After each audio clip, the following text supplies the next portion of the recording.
हजरत जिब्रील आए, कहने लगे महबूबा रब कहता है सार उठाओ, वलसौफ युअतीका रब्बुका फतरदा। अल्लाह फरमाता है मैं आपको इतना दूंगा कि आप मुझसे राजी हो जाएंगे। तो हुजूर तो सजदे के आलम में। हजरत सैयदना अब्दुर्रहमान इब्न औफ कहते हैं मैं हुजूर के साथ था, हम मस्जिद नबी से निकले तो सामने एक बाग आया, हुजूर फटाफट गए और बाग में सर सजदे में रख दिया।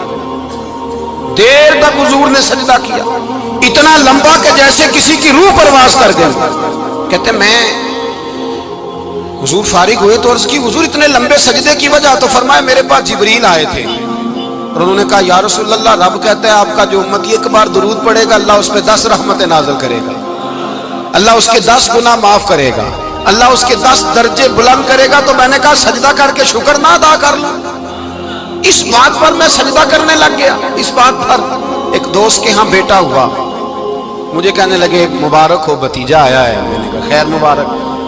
बड़े अरसे के बाद अल्लाह ने नवाजा, मैंने 5 किलो मिठाई भेजी आपकी जानिब, दोस्तों को खिला दीजिएगा। मैंने कहा और कितनी बांटी है? कहने लगे मनों के हिसाब से।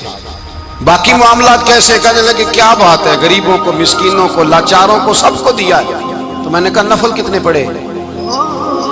कहने लगा टाइम निकालता हूं मैं। टाइम बेटा किसने दिया? शुक्र किसका अदा करना था? भाई यहां हाल ये है हमारा कि हमें 2 रखते थोड़ी मुश्किल है। अगर कहा जाए कि 25 मन मिठाई तकसीम करनी है तो वो आसान है। हमने अपने लिए इबादत को, रियासत को बोझ सा बना लिया, इसको उतारें।